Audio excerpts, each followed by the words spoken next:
Hello, curly girls. My name is TK. I am a textured hair expert and the founder of Textured Hair EDU based in Toronto.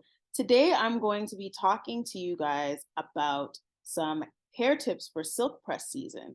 So, as you know, with the change in temperature, we don't really want to let our curls out as often to prevent it from getting dry, unmanageable, and brittle. So, silk presses are a great alternative to maintain your hair without it being as exposed to the elements. So you want to make sure that whether you're doing a silk press on your own or if you're partnering with a stylist to do it, that your hair is properly treated and moisturized beforehand. And the difference with having your hair naturally curly is that you're not going to want to layer on as many products. So with silk presses, it's best to use maximum two products so that you can prevent heat damage. So what I like to recommend is shampooing, putting your base leave-in conditioner, and then a heat protectant spray. So there's different ones in the market, and I don't want to overwhelm you guys with all the info out there, but you're going to want to use something that is water-based and very lightweight.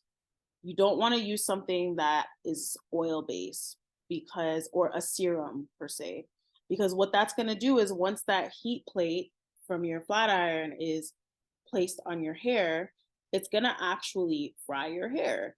And you don't want to cook your hair when it's getting pressed. You want it to be like a temporary alternative to a style. So products that I really love is the Blowout Mist by Oligo Professional or the Chi Iron Guard. Chi Iron Guard is definitely a classic and an OG, and I highly recommend that one.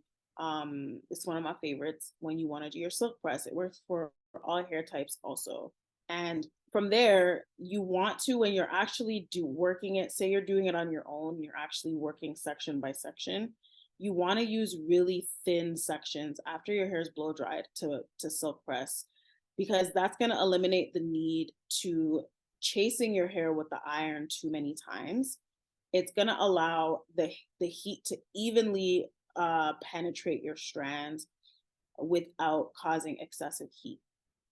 And again, I don't want to overwhelm you with all of the things to know and make you feel like you're not doing the right steps, but this is definitely something that can help to give you nice and flowy results. The other point to make about the heat protectant that you're using is you're going to want your results to feel flowy and airy instead of stiff and greasy, because if that's the results that you're getting, you're likely using a product that's too heavy.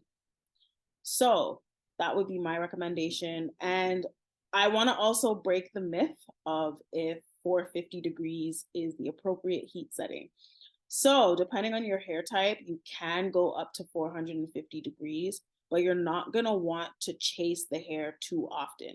Typically, I use 400 to 450 degrees for tight curls, and looser curls I can use maybe 380 and up. So the cause number one for heat damage is overly chasing the hair and using an oil in your hair. If you're gonna do any of those things, you will likely have heat damage, which will suck because nobody wants that. So making sure you're not passing the hair too often with the iron and that you're using thin sections is going to limit and even prevent heat damage from happening. And if you still don't want to go through all of that because you've been traumatized from heat, which a lot of us have, I've been there, then you're safe to use a blow dryer for your heat styling. Give yourself a nice Bantu knot set where you set your hair in what Caribbean people call Chinese bumps, or you could call Bantu knots. Set your hair in round little knots, take down the curl. You can have a nice like stretched hairstyle that will last. Or because some people, they go through a fail styling that, so that's fine. You can use rods, you can do a twist out on your blow dried hair so that way you're using minimal heat. You can use the blow dryer on your hair once a week and not get any heat damage. Obviously, make sure that you're prepping with the appropriate heat protectant and you'll be okay. So those are my recommendations. Definitely have, anytime you're pursuing a stylist, make sure you're having a consultation to ensure that you're in the right hands and that you'll have a good experience. In terms of oils in general, you don't really want to use oils too often, especially if you're getting ready to do a heat style, because you're gonna have to remove that from your hair to prevent heat damage from happening. So yeah, those are my tips.